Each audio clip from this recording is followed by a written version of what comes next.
السلام علیکم، خوش آمدید ہمارے چینل کہانی سینٹر میں۔ دوستو، آج بھی میں آپ کے لیے انتہائی خوفناک اور سبق آموز کہانی لے کر آئی ہوں، لیکن کہانی شروع کرنے سے پہلے آپ سب سے گزارش ہے، اگر آپ نے ہمارے چینل کو اب تک سبسکرائب نہیں کیا تو پلیز سبسکرائب کر دیں اور ساتھ میں بیل آئیکن کے بٹن کو بھی آن کر دیں تاکہ ہماری ہر نیو آنے والی ویڈیو کی نوٹیفیکیشن آپ کو بر وقت ملتی رہے۔ شکریہ۔ جنات کیا ہیں؟ وہ کہاں ہیں؟ تو دوستو، جنات ایک حقیقت ہے۔ یہ الگ بات ہے کہ وہ ہمیں نظر نہیں آتے، مگر ان کی بھی ایک الگ دنیا ہے۔ ہم انسانوں کی طرح مسلمان جنات بھی ہیں اور ہندو جنات بھی ہیں، اچھے جن بھی ہیں اور برے جن بھی ہیں۔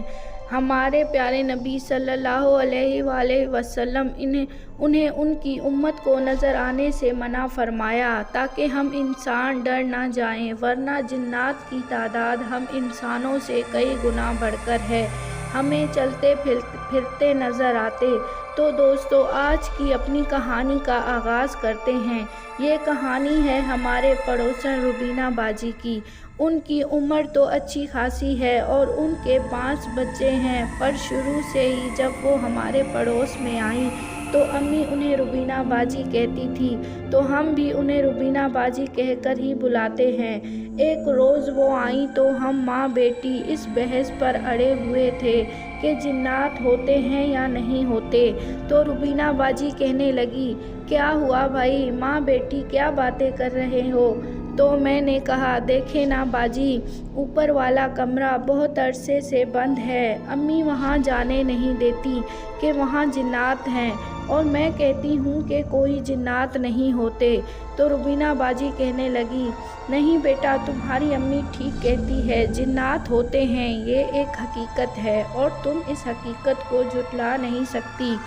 روبینہ باجی، آپ یہ بات اتنے اعتماد کے ساتھ کیسے کہہ سکتی ہیں؟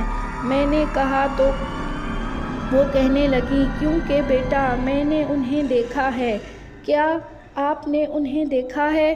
لیکن کیسے اور کہاں؟ میں نے حیرت سے پوچھا تو وہ کہنے لگی، بیٹا یہ 20-25 سال پرانی بات ہے، اس وقت میری جوانی تھی اور میرے 2 بچے تھے اور بہت چھوٹے تھے، ایک 2 سالہ بیٹی اور دوسری 5 سالہ بیٹی تھی۔ ہم نے کراچی 9 نمبر میں ایک مکان کرائے پر لیا۔ میرا شوہر ایک بھینسوں کے باڑے میں کام کرتا تھا، تو 2-2 3-3 دن تک اور کبھی تو پورا ایک ہفتہ بھی گزر جاتا تھا تو گھر نہیں آتے تھے۔ خیر میں ڈرتی تو نہیں تھی، 2 بیٹیاں ساتھ میں تھیں تو مجھے بھی کوئی دقت نہیں تھی ان کی ان نوکری سے۔ ہم نے اپنا سامان اس گھر میں شفٹ کیا۔ مجھے وہاں رہتے ہوئے ایک ہفتہ ہی گزرا تھا کہ ایک رات میں واش روم کے لیے اٹھی۔ وہ گھر ایک کمرے پر مشتمل تھا، ایک کمرہ، چھوٹی سی صحن، ایک کچن اور ایک واش روم۔ واش روم میں ایک چھوٹی سی کھڑکی بھی تھی جو باہر کی سائیڈ سے تھی، جو شاید مالک مکان نے ہوا اور بدبو نکالنے کے لیے بنائی تھی۔ خیر میں رات کو واش روم گئی، جب میری نظر کھڑکی پر پڑی تو مجھے زوردار جھٹکا لگا، میری خوف کے مارے جان نکلنے لگی۔ اس کھڑکی سے کوئی مجھے گھور گھور کر دیکھ رہا ہے، ایسی خوفناک شکل اور آنکھیں ایسی جیسے خون سے بھری ہوں۔ میں خوف کے مارے وہاں سے فوراً اٹھ کر بھاگی اور اپنے کمرے میں آ کر کمرے کا دروازہ خوف کے مارے اندر سے بند کر دیا۔ میں نے سوچا کہ شاید باہر سے کوئی دیکھ رہا ہو، یہ سوچ کر میں نے رات والی بات کو بھول گئی۔ اگلی صبح میرے بھائی کام سے تھک کر آئے تو کہنے لگے، ہم اوپر کھلی چھت میں سو جاتے ہیں، 2-3 گھنٹے میں چلے جائیں گے۔ میں نے کہا، ٹھیک ہے۔ اوپر 2 چارپائیاں بھی رکھی ہیں، میرا شوہر بھی آتا ہے تو وہ بھی اوپر جا کر سوتا ہے۔ انہوں نے کھانا وانا کھا کر کہا، ٹھیک ہے، ہم جا کر اوپر کچھ دیر کے لیے آرام کرتے ہیں، پھر ہم چلے جائیں گے۔ میں نے کہا، ٹھیک ہے، آپ جائیں اور آرام کریں۔ یہ کہہ کر وہ دونوں اوپر کی طرف جانے لگے۔ میں بھی اپنے کاموں میں لگ گئی۔ جب مغرب کا وقت ہوا تو دونوں نیچے آئے اور کہنے لگے، تمہارے گھر میں کچھ تو ہے۔ ان کے چہرے کا رنگ بدلا ہوا تھا۔ میں نے حیرت سے پوچھا کیا ہوا؟ تو وہ کہنے لگے جب ہم سونے کے لیے گئے تو چارپائیاں سینٹر میں رکھی ہوئی تھیں۔ اچانک ایسا محسوس ہوا کہ کوئی ہماری چارپائیاں زور زور سے ہلا رہا ہو۔ جب ہم نے آنکھیں کھولی تو یہ دیکھ کر رونگٹے کھڑے ہونے لگے۔ ہماری چارپائیاں بالکل ایک کونے پر کھڑی ہیں کہ ذرا سا بھی ہلے تو ہم چھت سے نیچے گر جائیں گے۔ پھر ہم نے اپنی چارپائیاں کھینچ کر آگے کی تو سامنے کا منظر دیکھ کر اوزان خطا ہو گئے۔ ایسا محسوس ہوا کہ پورا جسم سن ہو گیا، زبان حلق میں اٹک گئی۔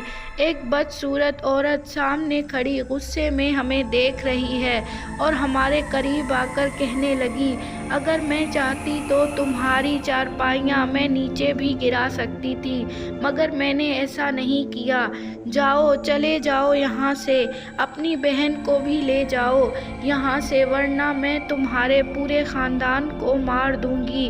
یہ کہہ کر وہ غائب ہو گئی اور ہم نیچے بھاگ کر آ گئے۔ ہماری مانو تو تم بھی چلو یہاں سے، ورنہ وہ تم سب کو مار دے گی۔ یہ کہہ کر وہ دونوں تو خوف کے مارے وہاں سے بھاگ گئے۔ میں سوچ میں پڑ گئی کہ اب میں کیا کروں۔ اگلی صبح میرا شوہر آیا، میں نے سارا واقعہ انہیں بتایا تو وہ مجھ پر ہنسنے لگے اور کہنے لگے یہ تمہارا وہم ہے۔ میں نے بھی ضد پکڑ لی کہ مجھے یہاں سے نکلنا ہے تو وہ کہنے لگے ٹھیک ہے بھائی، مجھے دوسرے مکان کا بندوبست کرنے میں ٹائم تو لگے گا، میں جلد ہی تمہیں بتاؤں گا، پھر یہاں سے چلیں گے۔ میں نے کہا ٹھیک ہے لیکن تھوڑا جلدی کیجیے گا۔ اگلے شام کے وقت میں پڑوسن میں گئی تو مجھے انہوں نے بتایا کہ تمہارے گھر میں جنات ہیں اور ہیں، کسی کو بھی یہاں رہنے نہیں دیتے، تم اتنے دن یہاں کیسے رہی؟ یہ سن کر میری خوف میں مزید اضافہ ہو گیا۔ اب میں کیا کروں؟ ایسی خوف اور کشمکش میں گھر میں آ گئی، لیکن مجھے بہت خوف محسوس ہو رہا تھا۔ خیر رات کو بچوں کو کھانا کھلا کر سلا دیا، لیکن مجھے پہلی بار اکیلے خوف محسوس ہو رہا تھا۔ اسی سوچ بچار میں مجھے نیند آ گئی۔ آدھی رات کو لوری کی آواز سنائی دی۔ جب آنکھیں کھول کر دیکھا تو میری آنکھیں پھٹی کی پھٹی رہ گئیں، میری سانس اکھڑنے لگی۔ ایک عورت جھولے میں ایک بچے کو لوری سناتے ہوئے سلا رہی ہے اور وہ عورت میری طرف دیکھ کر کہنے لگی تمہیں سمجھ نہیں آ رہی، یہ گھر میرا ہے، چلی جاؤ یہاں سے ورنہ میں تم سب کو مار دوں گی۔ اگر تم صبح ہوتے ہی میرے گھر سے نہیں نکلی تو میں صبح تمہاری ایک بیٹی کو مار دوں گی۔ میں نے تمہارے بھائیوں کو بھی وارننگ دی مگر تم نہیں سمجھی۔ اب مجھے کوئی نقصان کرنا ہوگا تمہارا، پھر تم مانو گی، صبح تک کا وقت ہے تمہارے پاس۔ یہ کہہ کر وہ غائب ہو گئی۔ میری تو جیسے جان ہی نکل گئی اور پھر مجھے پوری رات نیند نہ آئی خوف کے مارے۔ اللہ اللہ کر کے رات گزاری اور صبح میں اپنے بچوں کو لے کر اپنی امی کے گھر آ گئی اور مالک مکان کو چابی واپس کر کے امی کے گھر رہنے لگی جب تک کہ کوئی دوسرا مکان نہ مل جاتا۔ تو بیٹا یہ تھی میری کہانی۔ جنات ہوتے ہیں، میں نے انہیں خود دیکھا اور انہوں نے مجھ سے بات بھی کی۔ میں نے کہا روبینہ باجی آپ تو بہت دلیر ہیں، میں آپ کی یہ کہانی سب کے سامنے لاؤں گی، اور ان کی اجازت سے ان کی یہ کہانی آپ کے سامنے لائی۔ تو کہانی کیسی لگی آپ کو کمنٹ باکس میں ضرور بتائیے گا، اور اگر ویڈیو اچھی لگی تو لائک اور شیئر ضرور کیجیے گا۔ شکریہ۔